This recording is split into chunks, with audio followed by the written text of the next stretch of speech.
Welcome back to another episode of Life with Lamb. Today I'm here with Jason. You're looking at that camera? Yeah, right? you are. Yeah, Hello. I know. I'm introducing you. We're trying something a bit different, just the two angles. We've got editor Justin on, so shout out to Justin. I'm trying to make his life a little bit easier, but Jason, you reached out, owner of Yes. Godspeed Gains, or co-collaborator? Well, it was my idea, but my friends were keen when I was like, hey, let's make like I don't know, it started out as like sort of like a meme account, but throughout lockdown, I kind of dived into different training methods because I only had like a barbell and some dumbbells and a bench in my garage. So I was like, shit, what are some just like basic workouts? And then I sort of went down this rabbit hole of old school training, and I was like, I kind of just fell in love with it. You know, the photography, just the simplicity of it, pushing to failure. I don't know. So then in lockdown, bought a film camera, pitched it to my friends, and we were like, all right, cool, let's make it. And then we spent about half a year thinking of a name. Yeah. It's always the name, man. The name. How'd Always you the come up name. with Life of Lamb? My friend actually recommended it because I full got inspired by Ryan Higa or Niga Higa. Yeah. Sadly, doesn't make content anymore. I watched an hour video on his downfall. Really? Oh, I need to watch that. Yeah. I I'll have send not it to seen you. that. Yeah, please. Yeah. Quite interesting. Like, I love him to bits though. Like, genuine childhood inspiration. I watched him when I was a kid as well. Oh, he's just so smart and nostalgic and just utilize his ADHD to his advantage to create such beautiful videos that were just so perplexed and out of this world, but they made sense in the end. They did. No, they did. No, I remember. Oh, gee. Now I want to watch a whole bunch of his old videos. Yeah, literally, like How to Be Ninja. That was like, literally the best. Yeah. So grew up watching him, and then he started Off the Pill podcast, and I was like, oh, this is the coolest thing ever. Like, I want to chat to my friends and record it and put it online. And I was always that YouTube kid, so.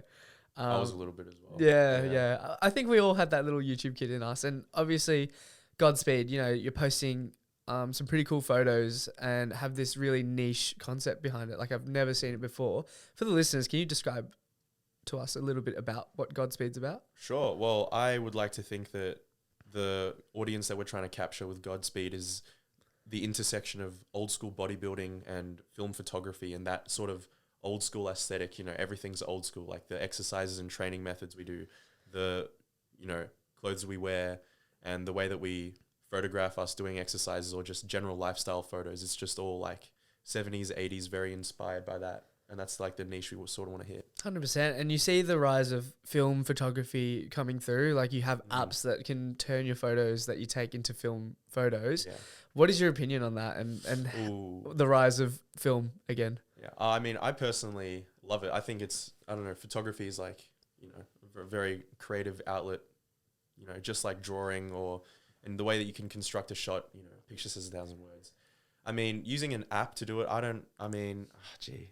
I'm not too conflicted about that. I personally, all of the photos we post, we try to do it authentically. Like I left my film camera in the car, but We'll have to get a flick after. I reckon. definitely, yeah, no, I'll go back and get it. That'd be good. Yeah, no, we try to do it all authentically. Sometimes we'll just go to the gym and I'll just get an empty roll of film, put it in the camera and just go like, all right, hey, do some incline dumbbell bench press and I'll take some photos. Mm-hmm. Yeah, so I mean, I don't know. You can still take old school fashion style photos with a modern camera, but I don't think it's the same. The way that film cameras capture light is just so much more. It gives it character. You know what I mean? 100%. And like you said, yeah, picture means 1,000 words. So it's cool to see you going down this route and like the creative aspect of it. I think like as a generation and society, we're losing a bit of that. I see less and less people sort of pursuing creative aspirations, or they sort of get cut down by like a school of education that promotes sort of your maths, English, your sciences, those sorts of things. Like, tell us about your upbringing. What was that all like? Yeah, I wasn't necessarily like encouraged to go in one direction. My parents were always very, you know, pursue what you want and we'll support you. So I never really felt that pressure. But at the same time, those subjects or, you know, career paths were the ones that made the most money. So there was always in the back of my head that sort of lingering monetary aspect to what career choice I would make in the future. And, you know, as I mentioned before the podcast started, I was originally doing science and art, which is what I vaguely was interested in. You know, genetics is very interesting, film is very interesting, but I also, you know, need a job that pays money. to live, and that's why I'm doing IT now, is because that's where the big buck's at. And I am vaguely interested in cybersecurity as well, so that's a plus. But ultimately, it's where the money's at the moment. So Yeah, cool. And has that been like your view the whole time, in terms of like going through high school, going into uni, and finding this secure job?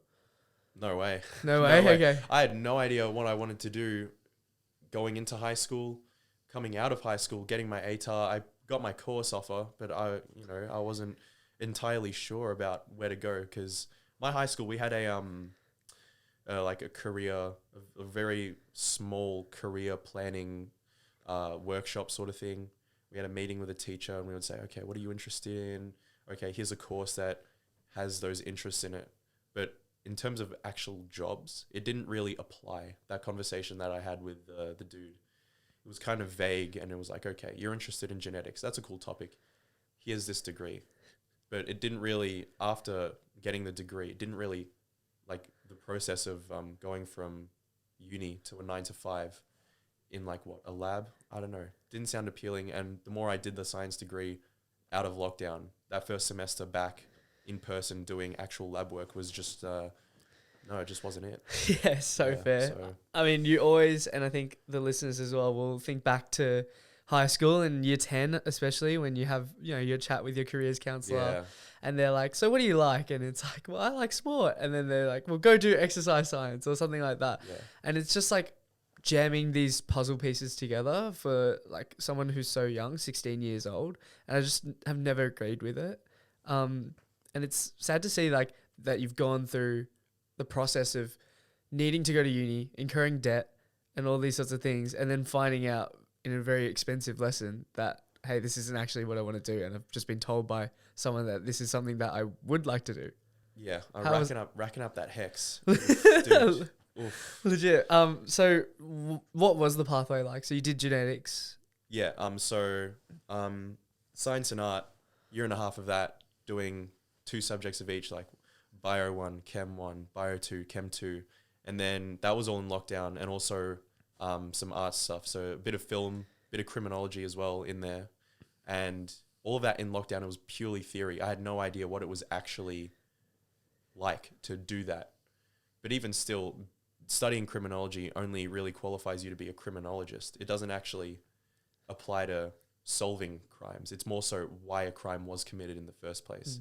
And studying film only really qualifies you to be like a film critic. It's not the same as making a film, which I'm like also like vaguely interested in, but I didn't really want to. Don't know why I didn't pursue that. Yeah, I don't know. Okay, fair enough.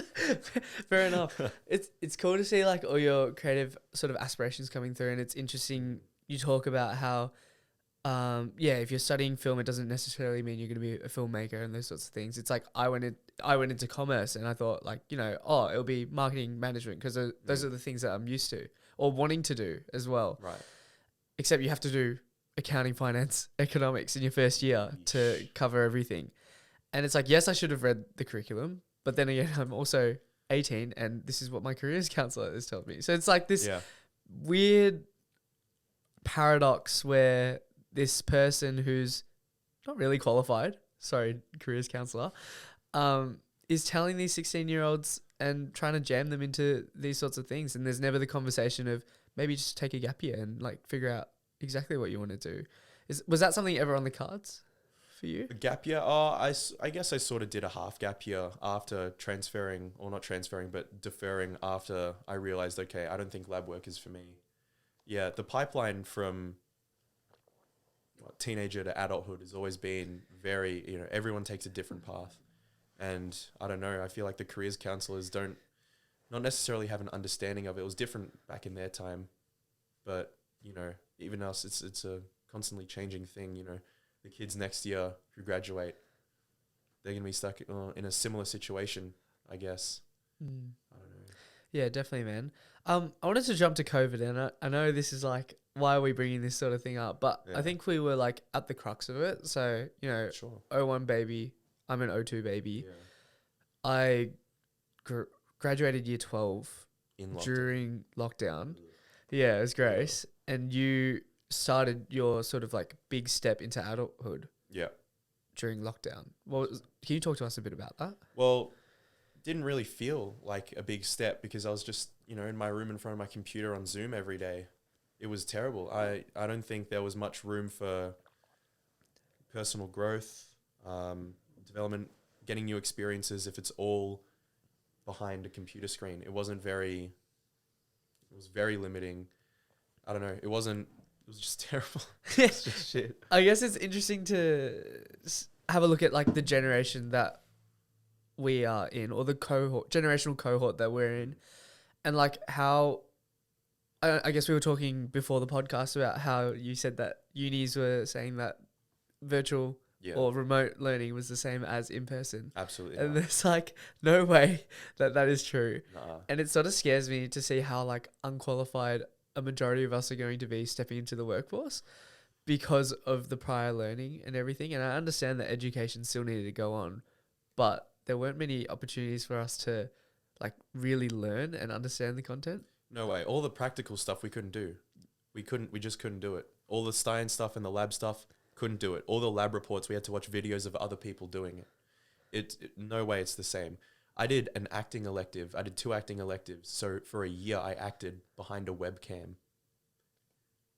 Not the same. Not the same. There was no physical body language aspect to any of the like assessments, performances I did, because you could only see my shoulders up. It wasn't the same. Yeah.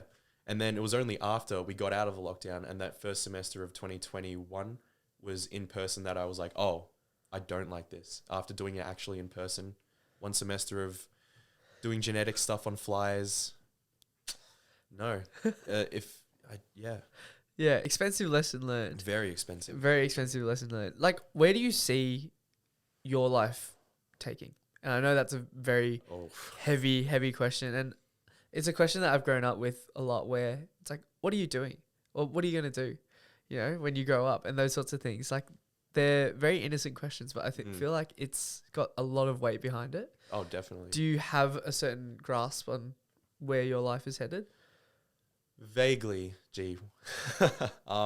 Asking the big questions. Yeah, that's a big one. Well, vaguely. I will finish this cybersecurity degree, almost done. Lifting, always going to be doing that. Godspeed, I hope that continues. I really want it to, it's still in its infancy. We're still like, got 200 followers or something. I really would like to continue to grow that and work on that seriously on the side and genuinely put time into it on a weekly basis and really plan content, release some merch, really grow it into a brand. But other than that, that's where I see my life going at the moment. It sounds like very entrepreneurial, but you sound like you have sort of your wits about it, or still the traditional path where it's like, I should get this job, or I should, at least be in the workforce so that I can put money in my pocket and a roof over my head. Have your parents been a heavy influence in that? I would say so. They both have been working 9 to 5 ever since I've been, I was born. So I think that's indicative of security, really, because, what's the point of, starting Godspeed if I'm homeless? What's the point, if I'm not able to support myself, how will I be able to put money into a brand that I want to grow? Buying film, buying food. Film came before food. But I mean, how will I be able to support myself at all, let alone run a business if I don't have that money in the first place? I'm starting to understand this sort of message, where I think at the start of my podcast, it was more like, oh, fuck uni, like, you don't need it sort of thing. And I do look back at it regretfully, because I feel like you still need that sort of stability and security. But I think the message and the narrative of Life with Lamb has changed to finding something that you're passionate about. And whether it's keeping it on the side like Godspeed or doing it in something that you enjoy, like, or working and doing your passion synonymously, is sort of the message, because you should at least have some sort of fulfilling aspect in your life, I reckon. Definitely. All work and no play makes Jack a dull boy, right? Ooh, that's a good quote. That's from The Shining. Okay. I'm a bit of a movie guy. Are you? Yeah. I'm not a movie guy. Oh, fair enough. Yeah, well, it's true, right? If you just work, you'll just turn into a robot with no emotions, no passions, I feel like it's important to balance those sort of aspects about yourself. So, you know, after you work, you get home and you can, you know, return home to something that you enjoy or you're passionate about.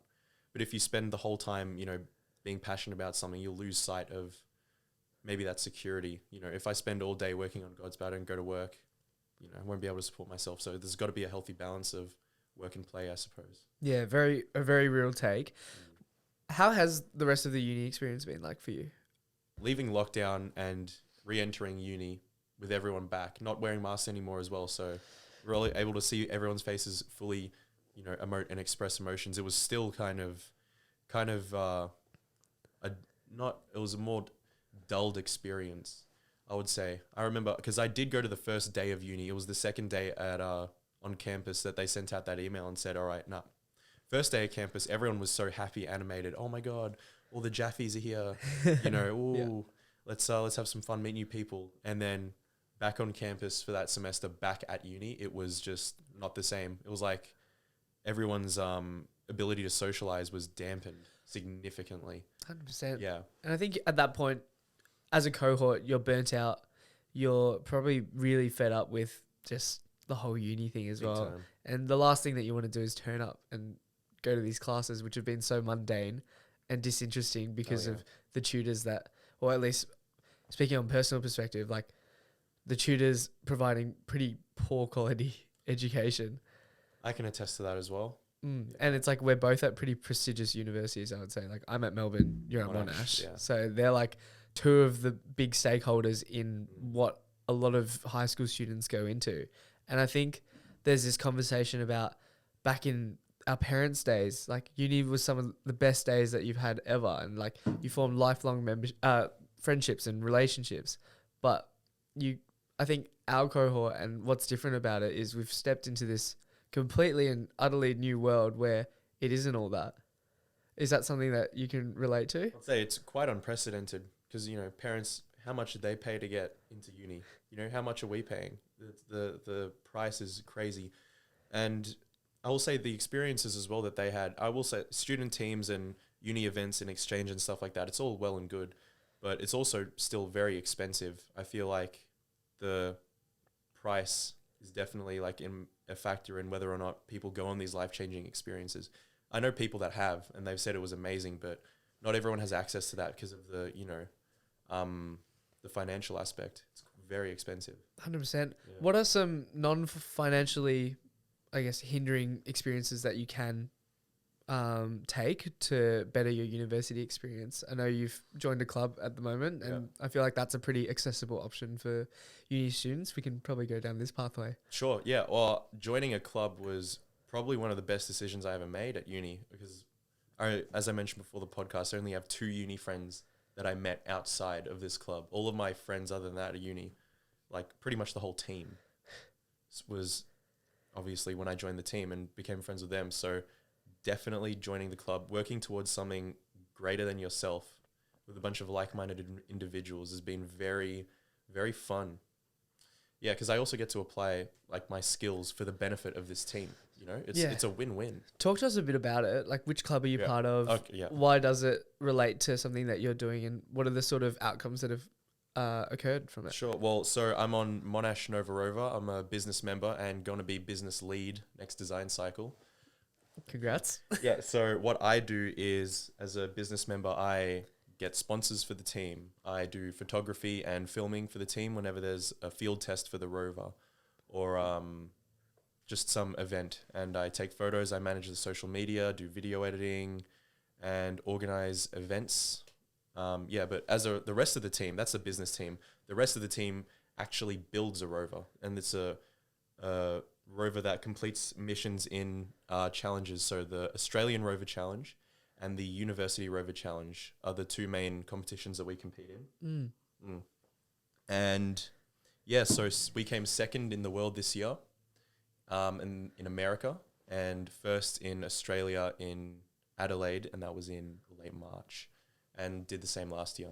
How are you adjudicated? So obviously the rover has to do the tasks. Yes. But then are you assessed on like the ability to market the robot, or like do those factors come into play at all? Before the competitions, there is a report and a video that we have to submit that talks about the capabilities of our rover. But other than that, it's purely just the competition. There is no extra marks for how well you're marketed on Instagram, but we do that because we want to maintain good industry relations for graduating students. Because as soon as they graduate, people go, "Oh, you're on Monash Nova Rover. You helped build this rover. Come do an internship at our company," and then that's how they will get jobs at leading companies. Yeah, definitely. Yeah, and that's also how we. Sorry, No, that's you're how okay. we also attain sponsorships is through our social media presence. We're a student team, and they're like, "Oh wow," they'll look at our page and go, "Okay, very professional. We'd like to have a sponsorship with you guys," because it's a very mutually beneficial thing. We get money to help buy parts for the rover, and they also get a good reputation from supporting students and ultimately the next generation of the STEM industry. So it's a win-win. Definitely. And I think like this is a privilege that comes about when you're going to uni and you have access to all these clubs, because Definitely. I'm also part of a like marketing management club. Shout out Sam. We host a lot of networking events and also like just little teasers and mixers and those sorts of things with industry professionals. So you get that opportunity to interact on a more human level with industry professionals, with people that you might be considering working with in the future, which is really exciting. So it's cool how much weight that university clubs have on industry professionals, also in like the hiring scene as well. And I think like I don't know, attest to joining one like ASAP if you want to Yeah. better your university experience. Yeah, I feel like that experience is awesome. Yeah. In short, pretty Yeah, much. no, I definitely agree with what you said about joining a university club. I think if I didn't, it would just be go to campus, do classes, get out. I think that'll be my mindset.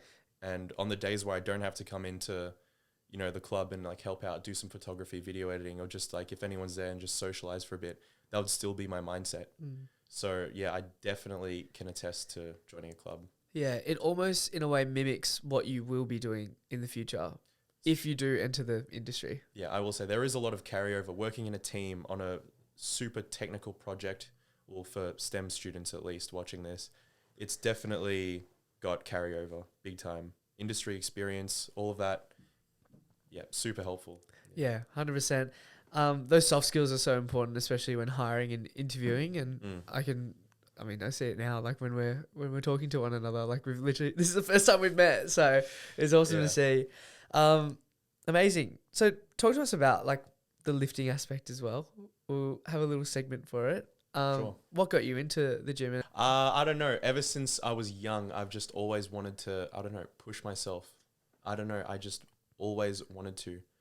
Like I remember I went on holiday. This is like a very long time ago. I was on holiday somewhere with my family and my dad, and I was like, "Oh, I want to look at the hotel gym," and I was doing incline dumbbell flies at like 9 years old. My dad definitely doesn't remember this, but I do. And I was wearing like a white singlet, and I felt like Arnold. I was doing flies with 2 kilos.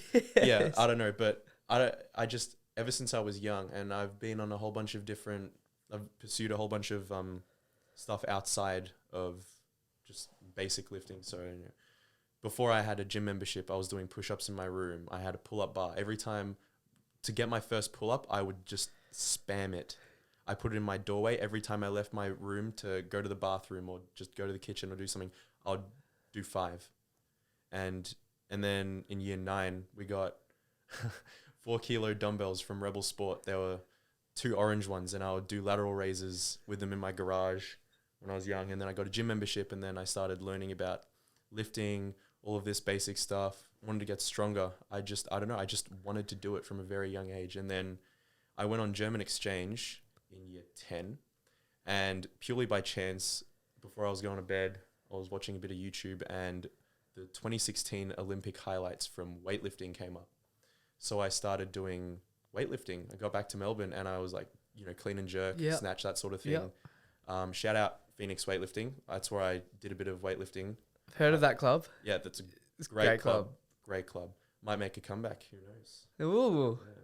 But it was very good experience. Definitely taught me the testament of consistent hard work, you know, you might not always be passionate about what you're doing on, you know, those bad days. Like, I'm sure you've had a few off days in powerlifting. I know I have.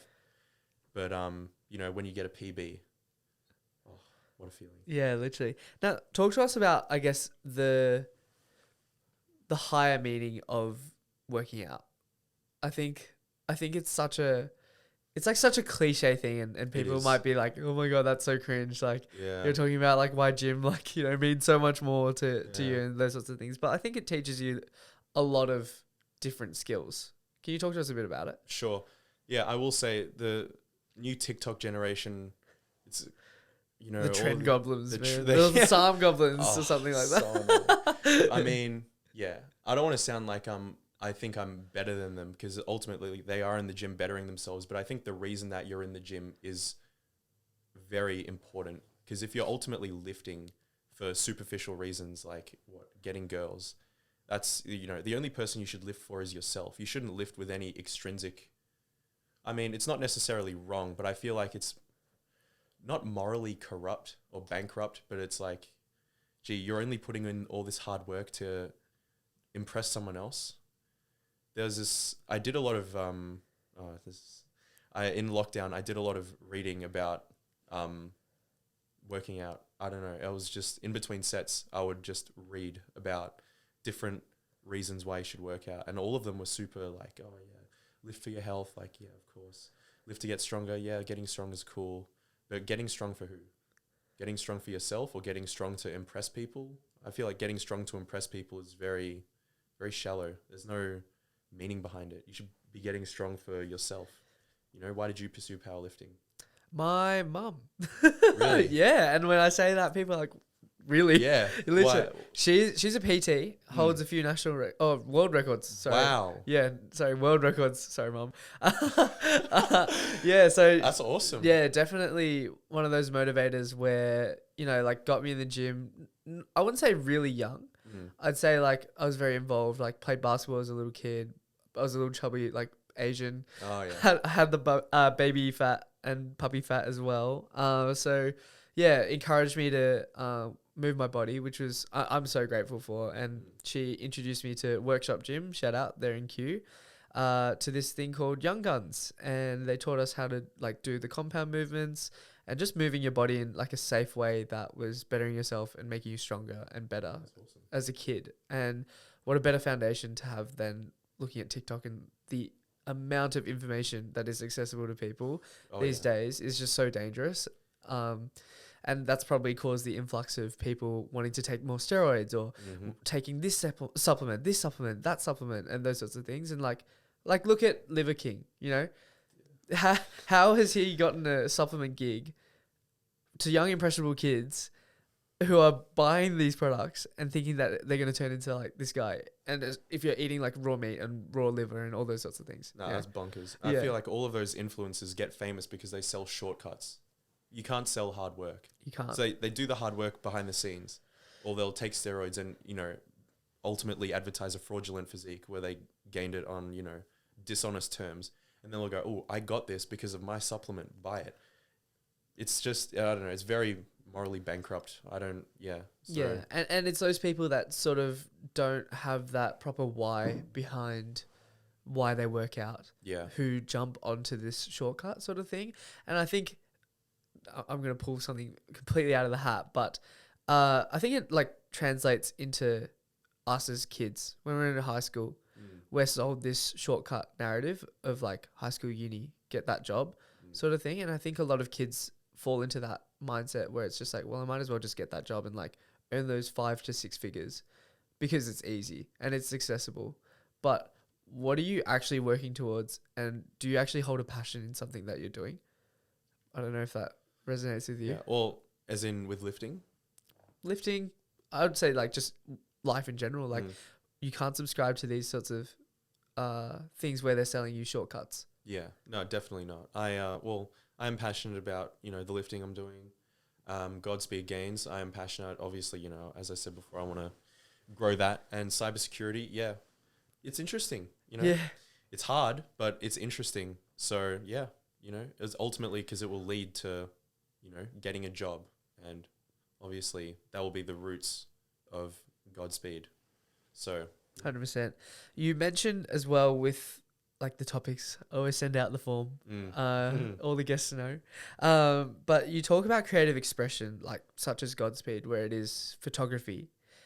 Describe its importance like on your life. You seem like someone who's grasped onto creative aspirations quite regularly throughout your life and journey and where you are now. What does it mean to you?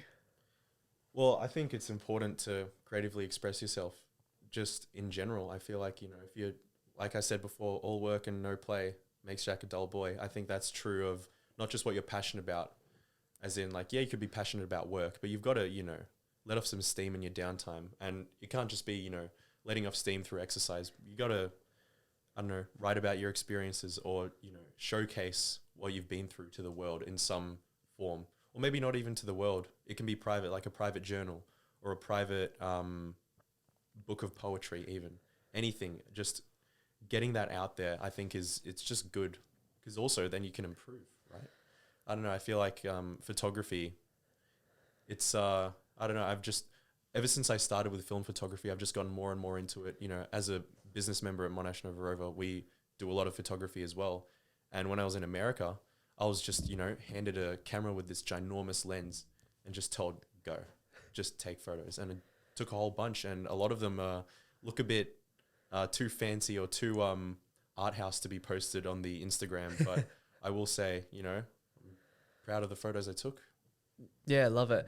And it's one of those things I really like how you talk about you can better yourself in, and it's like a skill that I think gets lost as well. So such as like playing an instrument, those sorts of things. Like you start to get really frustrated when you can't play a certain piece or those sorts of things. So it's very important. And I think all these little hobbies and like side quests as well teach you a lot of these really important themes of like resilience, hard work, and that there is no shortcut to those sorts of things. Yeah, definitely. I think, pursuing those creative aspects, whether it be writing, photography, video editing, poetry, or playing an instrument, I think it teaches you about yourself and what you're capable of.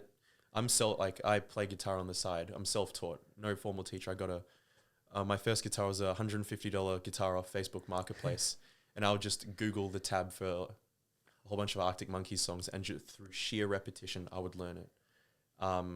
Photography. Didn't think I would be any good at it, and here you go. I just keep on taking photos. I keep on getting, this would be a cool shot if we had the sun behind your head and there was a silhouette, just random stuff like that. The more you do it, the better you get at it, and it teaches you that you're capable of more than you think. So, I think it's important to pursue that regardless of who you are. Yeah, love that message.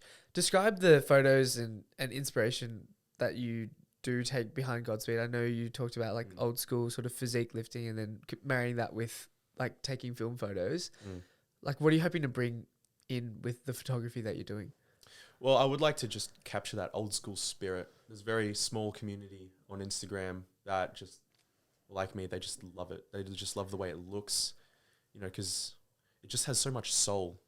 I don't know. A lot of the shots of a lot of modern fitness influencers where they have the most expensive cameras and they've just got the perfect lighting and they've got everything down to a T perfect. It feels so sterile and corporate, and it's lacking in, a photo like that would never be taken back in the 70s and 80s, where they're like, they've got their headphones on, they've got their Gymshark stringer on. It's just not the same.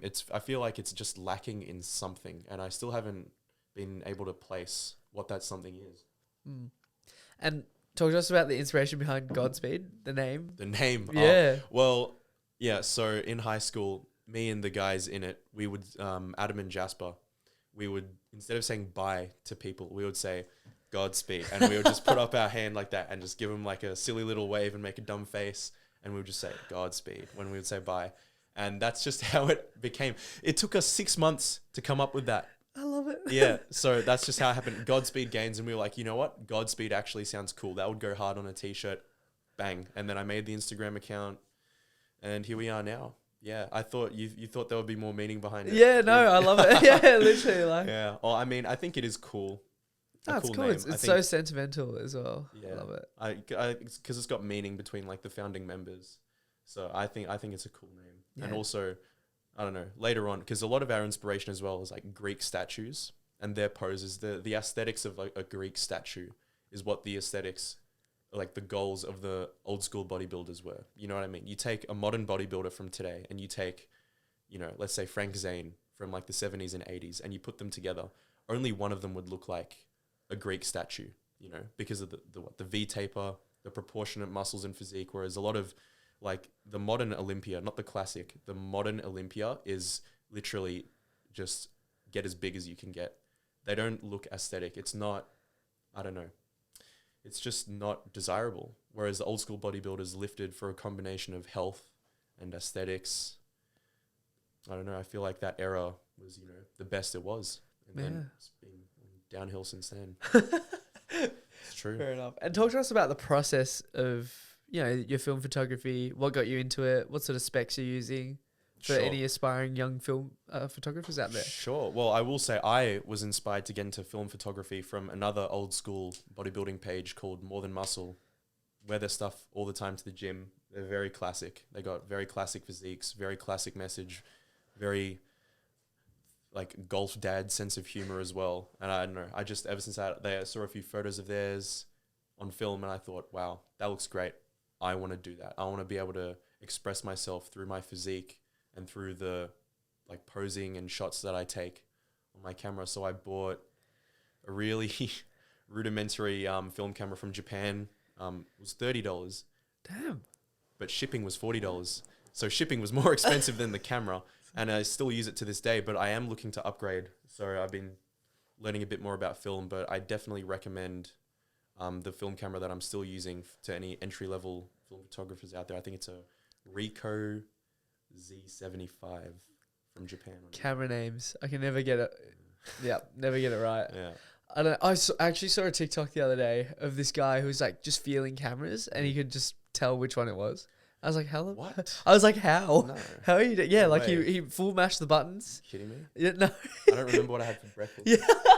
Legit, he full was mashing the buttons, would play with the lens and be like, yeah, that's like a Canon D3200 or That's something insane. like that. That's insane. I've been working with the same cameras at Monash Nova River for like the last year now, and I still don't know what model they are for a year. And the lenses, I don't know. Yeah, some people just switched on like that, you know. Yeah, not me. Yeah. Right, I've got some questions for you then. You've got questions for me? Sure, Okay, let sure. me, We'll flip the script. Flip the script. All right. Okay. Where do you want to take Life with Lamb in the long term? Beautiful. I do need to rehearse this a bit more, like my business statement or my vision statement. Keep it informal. Yeah, 100%. So I just think there's this unspoken or not very popularized conversation surrounding like the fast-paced nature of education and then finding yourself in the workforce. I personally grew up, and then as soon as year 10 ticked over, actually no, sorry, I personally grew up not knowing what I wanted to do, like not a single clue. Like Same. I loved business, I loved sports and those sorts of things, you know, like I loved those sorts of aspects, but I've never been able to put like 2 and 2 together to find exactly what it is that I like. And then year 10 ticked around and it was like VC discussion, what subjects are you taking, you know, like what do you want to do, like what sort of uni do you want to go to, all those conversations started coming up, especially within family. So a lot of that sort of popped up, and I understand like it's small talk and sort of little conversation starters, but it really weighed in on me. I don't know why, and I hope that resonates with some other people as well, but that sort of question and those poking and prodding from family members really like sparked something in me. It was like, what do I want to do? So with that in mind, I think I just still pursued the best possible grade that I could just to keep my options open, managed that, and then picked commerce of all things. And of all things, it was one of the most broadest and most picked subjects. We have probably one of the biggest cohorts at Uni Melb, and really hated my first year. Like really, was it in lockdown? It was in lockdown. Yeah. So just really hated it, and really I almost felt betrayed because my parents like, this is going to be the best like time of your life. Like uni's going to be awesome. You're going to meet lifelong friends and those sorts of things. And don't get me wrong, like I've met some of the most beautiful people ever. But this whole education thing was like, it was weighing on me because I've always loved learning. I do love learning as much as I say that I, F this assignment, those sorts of things. Oh yeah. But that's just how the cookie crumbles. But it just waned on me that the quality of education wasn't something that deemed, I guess, like noteworthy at uni Melb. You know, it just seemed that so many people were so disinterested and no one really cared about who you were and what you actually valued. It was more like, what are you majoring in? What was your ATAR? What do you want to do in the future? Like, do you want to work at the Big Four? It was like frowned upon if you didn't know what the Big Four was. What is the Big Four? Like KPMG, EY, Deloitte, Deloitte. PwC. Yeah, gotcha. Yeah, so I stepped into that degree and that bachelor's and that environment, and I hated it. It was, like you said, sterile, so corporate, and it wasn't this like free-spirited thing that I personally identify with in terms of like freedom of creativity and like content creation and marketing and those sorts of things, and like being immersed with people. And don't get me wrong, like the commerce degree is all about people and those sorts of things, but there's just something missing and I couldn't quite pinpoint it. And then I think I was hanging out with some uni friends when lockdown wasn't a thing, and they were like, oh my God, you have a podcast? Because I still had it in my bio from when I started in year 10. You started this in year 10? Yeah. Holy shit. Yeah, so that was when Off the Pill sort of inspired it, and then stopped it during BCE Yeah. to focus on studies. And then still had it in my bio, did a few episodes after year 12, and then just didn't do many more. And then my friends were like, why don't you do it anymore? So I rallied a few friends who felt the same way about like uni life, sort of like being a bit directionless and finding ourselves all stuck in this sort of same environment and predicament. And we just talked about it. And then since then, it's sort of just grown and grown and grown. And people are reaching out to me now, like yourself, who have seen some of the content that I've made and the people that I interview. And I think I try to gravitate towards the niche of people who are pursuing something that they love and from what it seems like on the outside, are doing something that they're passionate about and that they haven't been told to do this because they genuinely have a care for it. So I don't know. That's where I see Life with Lamb going. Like, I want to find those people, dissect their minds and see like what makes them tick and why they've chosen what they've chosen as a pathway. Good answer. Thank you. It was very long-winded. Didn't rehearse that? I did not rehearse that at all. I guess what makes you tick, man? Like, now that we're on that page. Yeah, what makes me tick? Well, like what? Why I get up in the morning? Or yeah, that sort of stuff. Like, a combination of things, I guess. Well, I really just love lifting. yeah. I don't know why. I just, even to this day, I've been doing it like almost every day. Well, not every day, but gotta have your rest days, Of course. No, of course I have my rest days, but just every day since I started in year 10. The longest break I ever took from lifting was my trip to America this year, which was 3 weeks, and that was only out of like absolute like we stayed in Hanksville, and the nearest gym was like 100 kilometers away or something. 100 kilometers? Oh, maybe not 100. That's an exaggeration. Wait, but it was far away. Yeah. I mean, like Hanksville was very isolated. No gym. I had to get one of my team members to sit on my back and do push-ups with her on my back. Okay. Just to get a chest pump, Yeah. But I love it. Yeah, I don't know. I love pushing myself beyond what I think I'm capable of. Like, just like, week to week basis. Okay, I'll add 1.25 kilos and maybe get an extra rep. Yeah. Yeah. So I don't know. Is that something that, sorry to cut you off, is that something that your parents instilled in you? Or do you feel like you've just grown up and like just adopted this mindset? I think I just had it from a very young age. I couldn't tell you why. I just do. I mean, my dad is pretty healthy. He goes swimming 4 times a week in the morning before work, machine.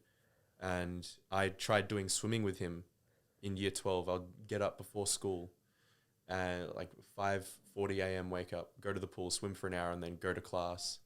But the period 5-6, I was always falling asleep. So yeah, but also, I don't know, there was something about just the weights that really attracted me. cardio. Not for me. Boxing's pretty fun, but I don't know. There was just something about lifting lots of weight that I just found very, I don't know. I just wanted to do it, and here we are. I mean, just like pushing yourself to the max. yeah. No, I'm a big fan of that, but also just I don't know, powerlifting. Like I pursued that for around a year with Father Crundle. Yeah, no, and I would like to make a return to that, but also would like to make a return to weightlifting as well. Because I don't know, there's something about, you know, Throwing lifting those weights above your yeah. head, man, like Yeah, crazy. big time. Because I've started doing it again in my garage without oversight of a coach, but just getting back into it, reteaching myself what I remember of the technique, and it's just so satisfying. There's just something about it where it's I don't know, and there's that time in between sets as well. I feel like it's very introspective. I like think about like, why am I doing this? Why should I do my next set? It's not like, okay, my 2 minutes is up. I got to do my next set. It's like, okay, I want to do my next set. Fuck the timer. I love it. Am I out of sweat? Yeah, of course. Okay. I love the introspection, and I think like the listeners might be like, "What the fuck is this guy on about?" Sort of thing. No, so like, yeah, no, I agree. I don't think I've ever met anyone else with my mindset when it comes to lifting. I think, I don't know. I don't know. You're like obsessed. I would say so. Yeah. I would say so. There's been days when I'm sick. Oh gee, first time I got COVID, I was still lifting. I shouldn't have been lifting. I did, and I paid the price for it with an extra like 3 days, just lying in bed going, "Oh man, I want to lift." But yeah, I don't know. There's just something so satisfying about pushing as much weight as possible, not thinking you can do it, doing it, and proving to yourself you can. Does that translate across to your other outlets? So like Godspeed, cybersecurity, and your future? I would say so. Like, I've had a few assignments where I thought I would, just reading the assignment brief, I'll just go, dude, oh my God. One of my subjects for 10% of the grade, 2.5% is a 10-page essay, 2.5% is a 15-minute group video, 2.5% is an individual 4-minute video, and another 2.5% was a 10-question test. And that's 10%. And I thought, Jesus, that is so much effort. I've got to do well on all of this to get that 10%. And I definitely did better than I thought I would. There was a lot of content to cover, but I did it. And I don't know, I feel like it's because I took that same mindset and I just applied it. Even with Godspeed, you know, I didn't think we'd even get to 200 followers. Well, here we are, sitting at 200 followers. We did the photo competition. Didn't think anyone would enter, and 4 people entered. You know, it's not many, but it's better than 0, right? 100%. So, yeah, I would just like to continually apply that mindset across whatever endeavor I partake in. Definitely. And is this just like all intrinsic, or do you sublet it out into things like journaling, or do you like meditate, those sorts of things? You know how like the mindfulness scene is taking everyone over by storm. Like, yeah, big time. Are there any outlets that you use to like track these habits and mindsets? Well, I have a lifting journal. In the lockdown, at the start of lockdown, I wrote in every workout I ever did. Every workout. And I tracked my progress on a daily basis. But in terms of meditating, no, I never found that meditating actually worked for me. I feel like I get my meditation in between sets.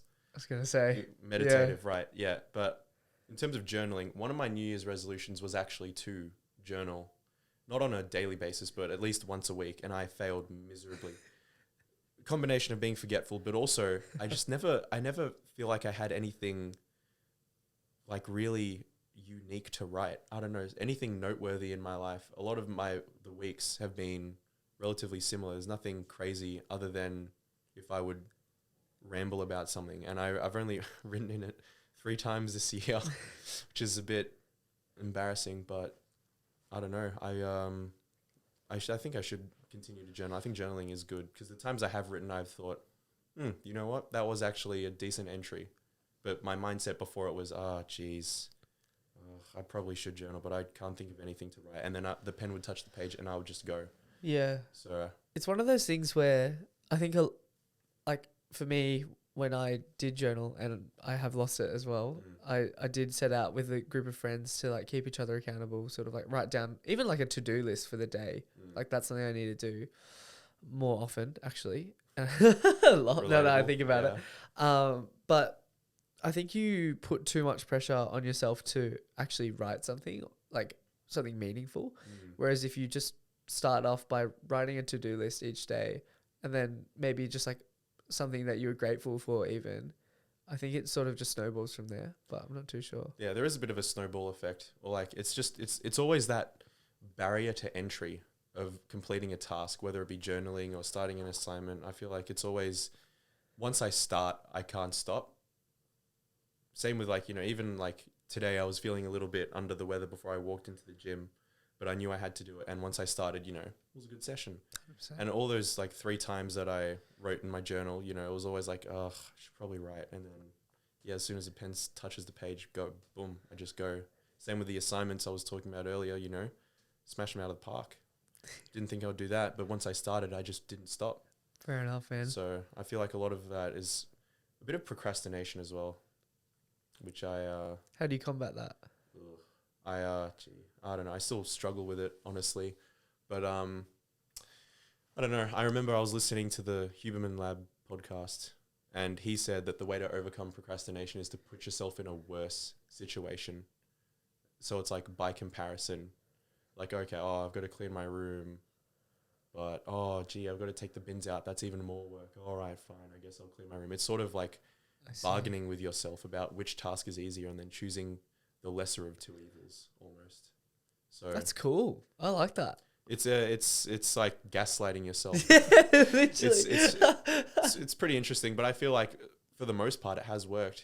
Yeah, 100%. Yeah. No, it makes So- sense. Huberman's a smart man. Yes, he is. He's a very intelligent human being. Yeah. What's next for you, man? What's As next? we wrap up the episode? Sure. Well, obviously my current most goal I'm focused on at the moment is probably growing Godspeed as much as I can. So Be sure to follow if you haven't already. at Godspeed Gains. Yep. Just making more reels, making more content, maybe reaching out to collaborate with more creators who may or may not be Australia based. I got no idea. So just doing a whole bunch of work on that before uni starts back up again. And then obviously once uni starts back up again, do well, hopefully.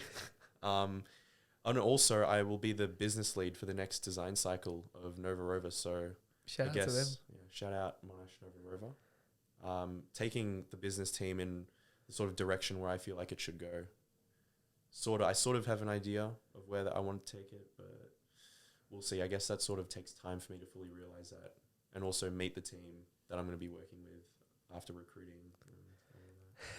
100%. Jason, it's been a pleasure having you on the podcast My and pleasure to be here. meeting you for the first time as well. Yeah. I feel like, there's a few takeaways there in terms of like how you are as a person and sort of your outlook. It was pretty refreshing actually, because I think sometimes I do get a bit out of touch with what is reality, and I think your mindset about like needing that security is something that like I do need to follow as well. At the end of the day, like you have to put a roof under your head, you have to pay bills, you have to survive.